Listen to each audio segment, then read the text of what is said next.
Hello students, मैं doctor Manorama त्यागी आज BA part third के स्टूडेंट्स को मनोविज्ञान विषय में पेपर फर्स्ट का चैप्टर कराऊंगी। इस चैप्टर को मैंने इससे पहले पीडीएफ में आपको नोट्स दिए थे और इस चैप्टर का नाम है सद्गुण एवं चरित्र की शक्तियाँ, मानव शक्तियों का वर्गीकरण एवं मापक। तो इससे पहले वाले टेक्स्ट में मैंने आपको बताया था कि सद्गुण और चरित्र की शक्तियाँ क्या होती हैं और इन शक्तियों का जो वर्गीकरण है वो कौन कौन से हैं। वर्गीकरण में क्लिफ्टन का शक्ति खोजक सिद्धांत या वर्गीकरण मैंने आपको इससे पहले टेक्स्ट में बताया था और इसमें 34 मूल विषय हैं जिनके बारे में विस्तार से मैंने आपके साथ चर्चा की थी। आज मैं आपको बताऊंगी अगला जो वर्गीकरण है उसके बारे में, जिसका नाम है VIA। VIA से मतलब है शक्तियों के सक्रिय मूल्यों का वर्गीकरण। Value in action, VIA, classification of strength.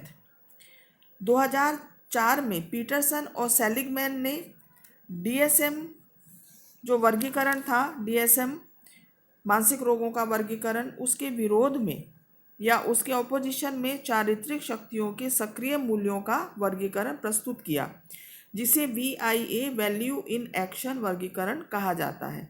विरोधी इसलिए कहा जाता है क्योंकि जहां DSM में मानसिक बीमारियों के लक्षणों का वर्गीकरण किया गया है, वहीं पर इस वर्गीकरण में VIA में ऐसे शक्तियों का वर्गीकरण है जो सकारात्मक व्यक्तित्व के विकास में योगदान देती हैं। देखा जाए तो VIA वर्गीकरण 2 आधारभूत प्रश्नों के उत्तर में बनाया गया है। पहला प्रश्न है, शक्ति के संप्रत्यों और सर्वोच्च सामर्थ्य को किस प्रकार परिभाषित कर सकते हैं। और दूसरा प्रश्न है कि यह कैसे कहा जा सकता है कि कोई सकारात्मक युवा विकास कार्यक्रम अपने उद्देश्य को पाने में सफल रहा या नहीं।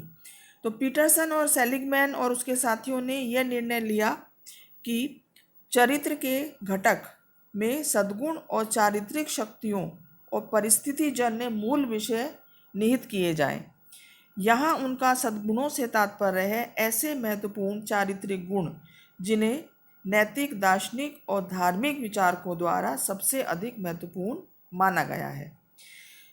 चारित्रिक शक्तियों से तात्पर्य है वो मनोवैज्ञानिक प्रक्रियाएं, रचना तंत्र जो सद्गुणों को परिभाषित करती हैं, और परिस्थितिजन्य मूल विषय से तात्पर्य है वो विशिष्ट आदतें जो व्यक्तियों को किसी विशेष परिस्थिति में शक्ति प्रदर्शन के लिए राह दिखाती हैं। मार्टिन और सेलिगमैन ने 2004 में 24 ऐसी चारित्रिक शक्तियों का चयन किया जिनको उन्होंने 6 सद्गुणों में समाहित किया है: बुद्धि एवं ज्ञान, साहस, मानवता, न्याय, आत्मसंयम और ज्ञानातीत। और ये सभी गुण सभी संस्कृतियों में हमेशा पाए जाते रहे हैं। तो सद्गुणों, वर्चूज और शक्तियों, स्ट्रेंथ का VIA वर्गीकरण अगर हम देखें तो निम्न प्रकार से है। इसमें जो इसका पहला जो घटक है वो है बुद्धिमत्ता एवं ज्ञान। बुद्धिमत्ता एवं ज्ञान से तात्पर्य है कि वह संज्ञानात्मक शक्ति जो ज्ञान का अर्जन एवं उपयोग कराती है, और इसमें निम्न शक्तियाँ आती हैं। जैसे पहला है सृजनात्मकता। सृजनात्मकता से यह तात्पर्य है किसी कार्य को करने के लिए नए एवं उत्पादक तरीके से सोचना। दूसरा है जिज्ञासा। जिज्ञासा से तात्पर्य है आसपास घटित घटनाओं को जानने में रुचि लेना। तीसरा इसका तत्व है उदारता। उदारता से मतलब है उदारता, खुले दिमाग से निर्णय लेना, वस्तुओं और घटनाओं को हर दृष्टिकोण से देखना। अगला है अधिगम से प्यार। इसका तात्पर्य है नए हुनर, विषय और ज्ञान को सीखने में रुचि रखना। अगला जो 5वां है वो है दृष्टिकोण। दूसरों को बुद्धिमत्तापूर्ण परामर्श देना। इसके बाद जो इसका दूसरा घटक है वो है साहस। इसके अंतर्गत जो गुण आते हैं वो है, पहला है साहस एवं वीरता। इसका तात्पर्य है खतरे, चुनौतियों, कठिनाइयों या दर्द या कष्ट से घबराकर पीछे ना हटने की शक्ति, उसे साहस कहते हैं। दृढ़ता से तात्पर्य है अड़चनों, बाधाओं के बावजूद शुरू किए गए किसी कार्य को पूरी करने की दृढ़ता। और तीसरा है सत्यनिष्ठा। सत्यनिष्ठा से तात्पर्य है सच बोलना और स्वयं को सच्चाई के साथ प्रस्तुत करना। अगला है उत्साह। उत्साह से यह तात्पर्य है जीवन में ऊर्जा से कार्य करना और बेमन से कोई काम ना करना। नेक्स्ट जो तत्व है इस वर्गीकरण का वो है मानवता। मानवता में वो अंतर्व्यक्तिक शक्तियाँ आती हैं जो दूसरों के साथ मैत्रीपूर्ण व्यवहार कराती हैं, और इसमें निम्न शक्तियाँ सम्मिलित की जा सकती हैं। जैसे सबसे पहला है प्रेम, कि प्रेम से मतलब है दूसरों के साथ घनिष्ठ संबंधों को महत्व देना, और विशेषकर जहाँ आपसी परवाह की अपेक्षा की जाती है। दयालुता से यहाँ पे तात्पर्य है दूसरों की भलाई के कार्य करना, दूसरों की सहायता करना और उनकी परवाह करना। सामाजिक बुद्धि से यहाँ तात्पर्य है अपनी व दूसरों की भावनाओं और इरादों के प्रति सावधान व सचेत रहना, सामाजिक बुद्धि। चौथा जो इस वर्गीकरण का घटक है न्याय। न्याय से तात्पर्य है ऐसी नागरिक शक्ति और स्वस्थ सामुदायिक जीवन जो हमारे लिए अत्यंत समाज में रहने के लिए आवश्यक है, और इसमें निम्न शक्तियाँ सम्मिलित हैं। पहला है नागरिकता। नागरिकता से मतलब है एक समूह के सदस्य के रूप में अच्छे कार्य करना और समूह के प्रति वफादार रहना। निष्पक्षता से तात्पर्य है सभी के साथ समान और न्यायोचित व्यवहार करना।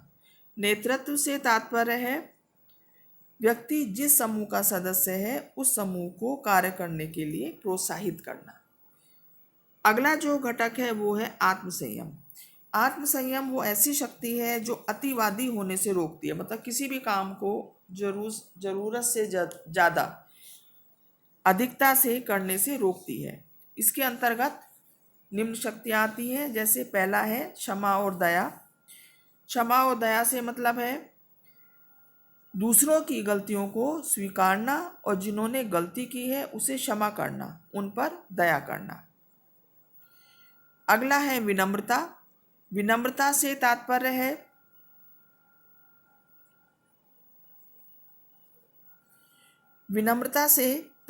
है अपनी उपलब्धियों को स्वयं बोलने देना, स्वयं अपनी उपलब्धियों का बखान ना करना। इसके अलावा दूरदर्शिता, अपनी पसंद और चयन के बारे में सावधानी बरतना, व्यर्थ के जोखिम ना लेना। और चौथा है आत्मनियमन। आत्मनियमन से तात्पर्य है अपनी भावनाओं और कार्यों पर नियंत्रण रखना और अनुशासित रहना। तो इस तरह से 5 ये घटक हो गए। छठा जो घटक है वो है ज्ञानातीत। ज्ञानातीत से मतलब है ऐसी शक्तियाँ जो व्यक्ति को ब्रह्मांड से जोड़ें और सार्थकता प्रदान करें। और इसमें जो शक्तियाँ आती हैं वो है, पहला है उत्कृष्टता एवं सुंदरता की सराहना करना, कि सुंदरता को नोटिस करना और उसकी प्रशंसा करना और जीवन के विभिन्न क्षेत्रों में उत्कृष्टता की सराहना करना। दूसरा है कृतज्ञता। कृतज्ञता से तात्पर्य है जीवन में जो कुछ अच्छा घटित हुआ है उसके प्रति आभार व्यक्त करना। तीसरा है आशा, होप, मतलब है भविष्य में सर्वश्रेष्ठ की आशा रखना और उसे प्राप्त करने के लिए कार्य करना। हास्य से तात्पर्य है दूसरों के चेहरे पर मुस्कान लाना। और पांचवा है आध्यात्मिकता। आध्यात्मिकता से मतलब है जीवन के उच्चतर लक्ष्यों के बारे में एवं ब्रह्मांड के बारे में सामंजस्यपूर्ण विश्वास बनाए रखना। तो ये 6 घटक हैं VIA वर्गीकरण के। और इस प्रकार सद्गुणों और शक्तियों का मापन करने के लिए इस यंत्र को values in action inventory of strength VIAIS कहा गया। इसे एक चारित्रिक शक्तियों की व्यक्तिगत भिन्नताओं का वर्णन करने के लिए बनाया गया था, न कि भिन्न भिन्न श्रेणियों में वर्णन करने के लिए। इस माप का विकास प्रसिद्ध वेल स्प्रिंग्स माप जो लुड्स ने 2000 में बनाया था उससे प्रभावित था, और इसे गैलप के स्ट्रेंथ फाइंडर माप से प्रेरणा मिली।